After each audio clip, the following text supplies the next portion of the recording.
KRC20 Testnet transactions absolutely murdering expectations, and a price prediction from an undisclosed source. Let's jump right on into it.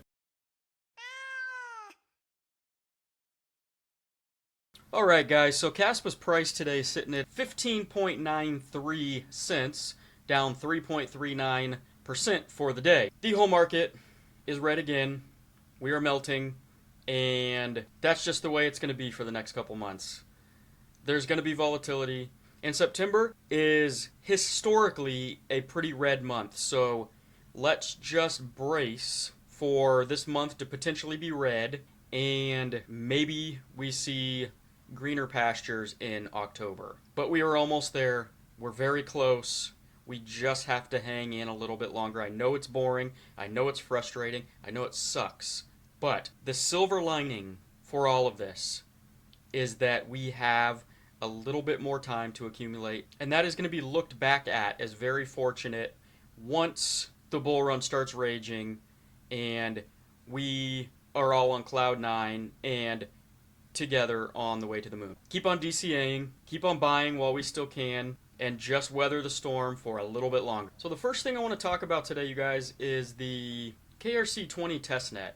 And we talked a few days ago about the transaction count being 14 million transactions in a 24-hour period. Now, this is as of yesterday. The transaction numbers are now up to almost 27 million transactions, and that was in a 48-hour period. And the gas fees paid to the miners are 31.2 million KASPA. So the amount of usage and the amount of participation on this testnet is incredible.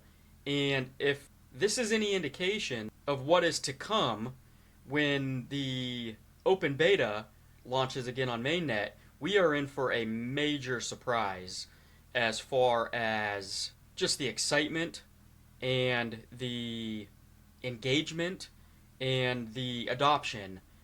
And what all of that is going to do when it's all said and done is run up the price of KASPA, which is what we all want. This is extremely positive news, and it's also very positive news for the miners because they are going to benefit from this as well. And what this will essentially do is bring more miners into the KASPA space, decentralize the network even more than it already is, and all in all, it's just a circle, right?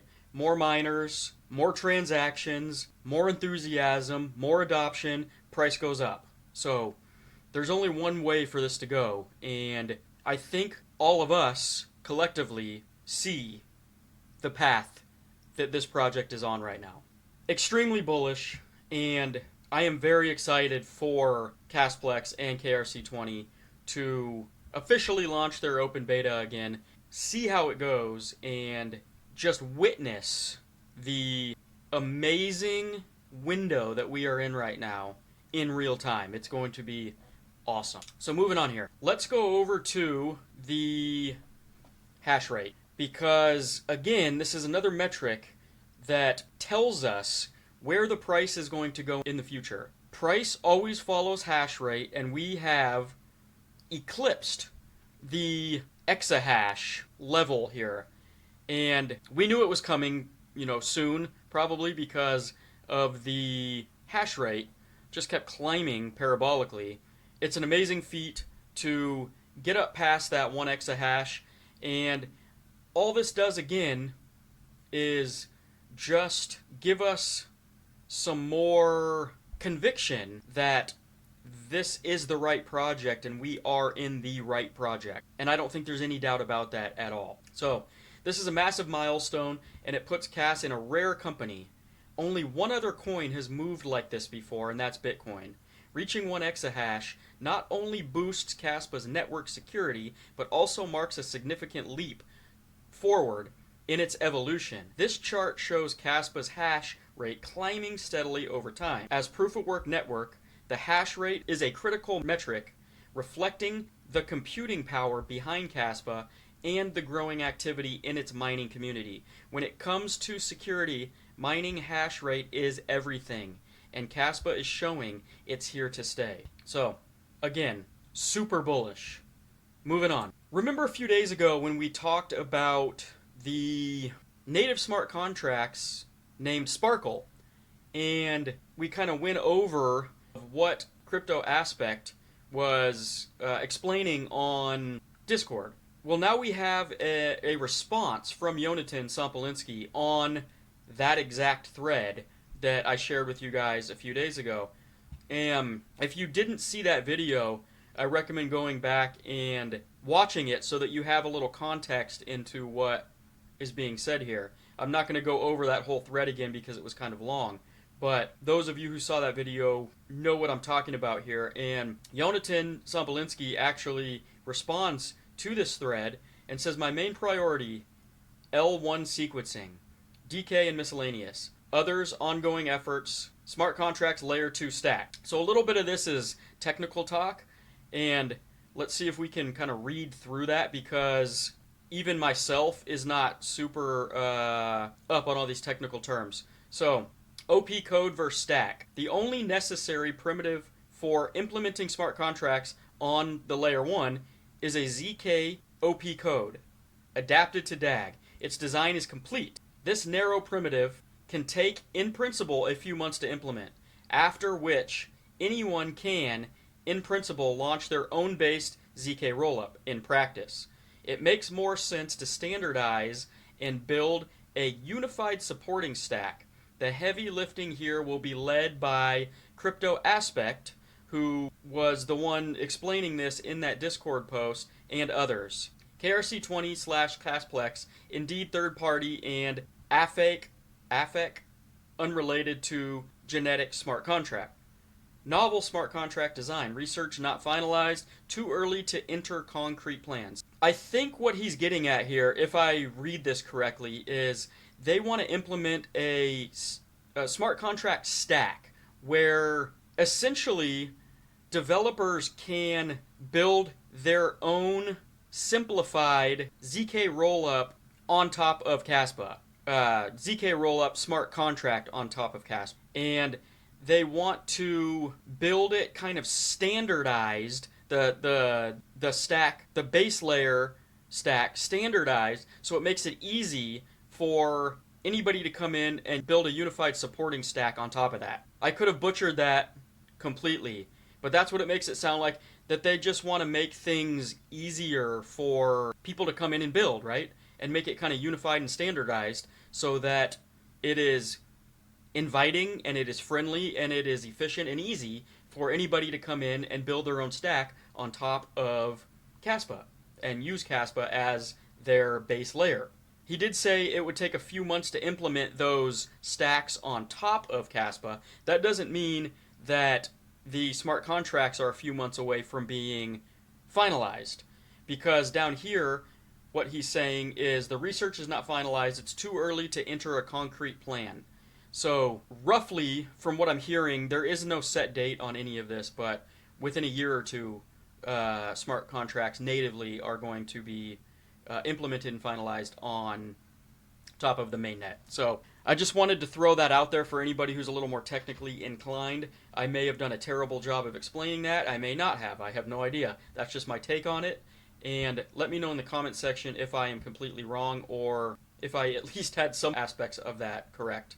Moving on here to the next, we have got here a undisclosed price prediction. Unfortunately, I don't know who this is by. I wish I did. I tried to find it. I can't, because it would probably give it a little more credibility, but nonetheless, it's interesting to look at anyways because it kind of reiterates some of the things that we've talked about before and some of the price predictions and price targets that we have talked about and kind of project ourselves in the market. We often use market cap as a primary metric to gauge the potential trajectory of any project, comparing it against competitors or similar projects based on their performance in previous bull markets and their current market standings. We must also note that although we tend to focus on lower cap projects, KASPA is one of the few exceptions as we consider it a project with a low risk and simultaneously high ROI. Given KASPA'S experienced team, innovative technology, and introduction of the KRC20 standard and the KASPA Industrial Initiative aimed at onboarding businesses to a network, we see KASPA as not only matching but potentially outperforming Cardano. At its peak, Cardano reached a market cap of $94 billion, fueled by a strong community and the reputation of its founder, Charles Hoskinson. However, KASPA'S superior performance and speed gives it a significant competitive edge. KASPA has already surpassed Litecoin in every technical aspect, and with Litecoin's peak market cap at 23.6 billion, 6x higher than KASPA'S current valuation, there's a significant growth potential. Moreover, Ethereum's founder drew extensively on research from the KASPA team to build and enhance Ethereum, which reached a peak market cap of 559 billion and currently ranks second behind Bitcoin with a $297 billion market cap. With KASPA also developing smart contracts and prioritizing industrial adoption, we envision a scenario where KASPA could achieve a market cap of at least $150 billion, approximately a 38x its current value. That said, maintaining a rational and slightly conservative outlook, we believe KASPA has the potential to reach significant figures as the market peaks between 2024 and 2025. So their little visual down here is the current KASPA stats are $3.9 billion market cap and a price of 16 cents. And the expectations on a somewhat conservative level, they say, are a $90 billion market cap with a price of $3.60 at the peak of the market, which is a 23x from today. So they're projecting a 23 to a 30, where is it, a 38x of current value of today. And I would say that I fall pretty much right into that ballpark. I think a $3 to $4 price target for KASPA is very, very reachable, and I think it could go higher. I just want to caution everybody to not get too excited and not get too dead set on a high price like we've talked about before as far as price targets go, because it can manipulate your mind into not taking profits when you need to take profits. When the market's overheated and we're in the right window technically, and the indicators are all flipping overheated and the red flashing lights are telling us that we need to sell.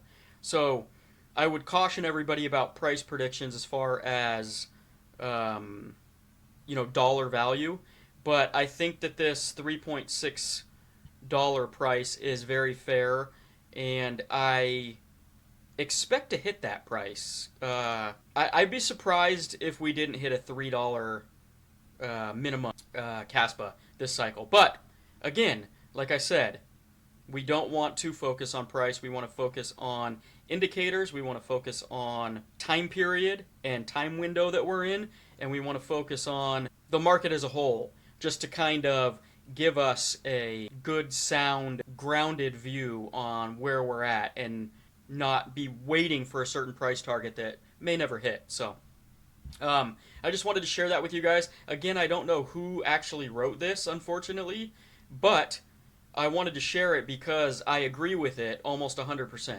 And I thought it was, another good piece of, bullish news / price prediction. Everyone likes price predictions.